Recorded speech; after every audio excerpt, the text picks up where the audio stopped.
أعوذ بالله السميع العليم من الشيطان الرجيم. بسم الله الرحمن الرحيم. إن الحمد لله نحمده ونستعينه ونستغفره ونعوذ بالله من شرور أنفسنا وسيئات أعمالنا. من يهده الله فلا مضل له ومن يضلل فلا هادي له، وأشهد أن لا إله إلا الله وحده لا شريك له، وأشهد أن محمدا عبده ورسوله. أما بعد، السلام عليكم ورحمة الله وبركاته. wannan zai kasance episode na biyar kenan, episode number 5 insha Allah. Cikin suratu shams akwai wasu kusakurai da mai karanta alkur'ani yake yi. أعوذ بالله السميع العليم من الشيطان الرجيم من همزه ونفخه ونفثه. بسم الله الرحمن الرحيم. وآية فرقو والشمس وضحاها والشمس وضحاها. a wannan aya zaka ji mai kuskure yana cewa washamsu bidamma, sinun sai ya mai da ita yana mata damma maimakon ta zamanto tana da kasra. washamsi sai yana cewa washamsu. wannan kuskure ne dan uwa, kai kokari ka gyara. washamsi wa duhaha, wannan shine daidai dan uwa.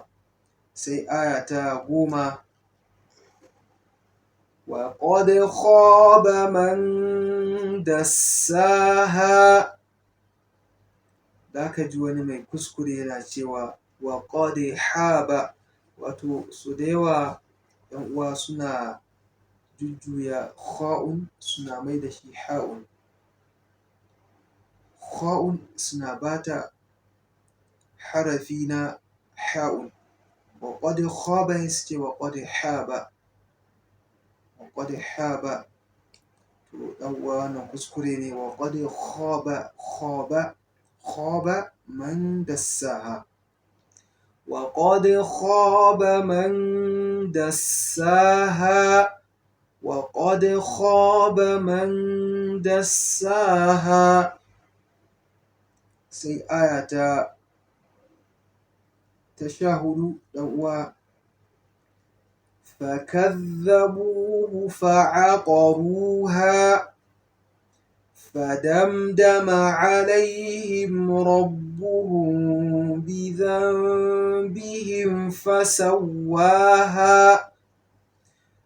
dan uwa mai kuskure anan sai kan ce fadamdama alaihim, yakan yi wani shadda, yakan mai da mimun mushaddada maimakon mimun sakina sai mai da ita mimun mushaddada, sai ka ga yayi gunna a wajen fadamdama.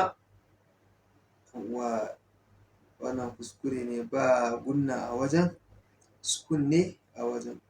فدمدم عليهم ربهم بذنبهم فسواها. bayan wannan akwai wani kuskure da yan uwa suke yi. wannan sura ita ma ta kare da wasu harfofi da ake cewa harful maddi, wato wannan sun kare da maddul asli ne, maddul tabi'i, wato ana yin su ne haraka bibbiyu. to mai kuskure yana yawan kuskure a kansu sai ga yana ja mai tsawo sama da haraka biyu a wajen. kaji yayi haraka 4 ne, 5 ne, 6 ne, wasu ma daban-daban dai. ga ana yin maddodin suna yin yawa. kaji mutum ya ce washamsi wa duhaha والقمر إذا تلاها والنهار إذا جلاها. wannan kuskure ne dan uwa, kai kokari ka gyara, ba sa shige harakataini ne haraka biyu ne.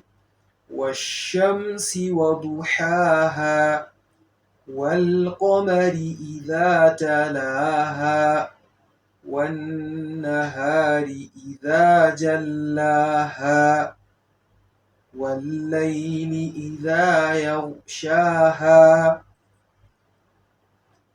wannan shine dan uwa, kai kokari ka gyara, kai tarayya da ni don dacewa da lada da Allah subhanahu wa ta'ala ke bawa masu karanta alqur'ani yayin da suke karantawa, kowane harafi lada goma, kowane harafi ɗaya lada goma. dan uwa kai kokari ka gyara wannan kuskure da muke a ciki, kuma kai kokari ya zamanto kana da malami da kana karatu a gabansa don yana gane me kake wani abu, me kishirwanka game da karatunka. wannan shiri zai dan taimaka ma ne ka dan gane wasu abubuwa dai da suke yawan faruwa a bakunan masu karanta alkur'ani. amma in kana gaban malami komai zai fitowa, zai yiwuwa kai kuskurenka bayan wa'innan ma akwai wasu, amma wannan su ne suka bayyana mana. muna roƙon Allah subhanahu wa ta'ala ya datar da mu, ya ba mu lada, ya sa mu dace da falala da albarka da ke cikin wannan wata mai albarka na Ramadan. assalamu alaikum wa rahmatullahi wa barakatuh.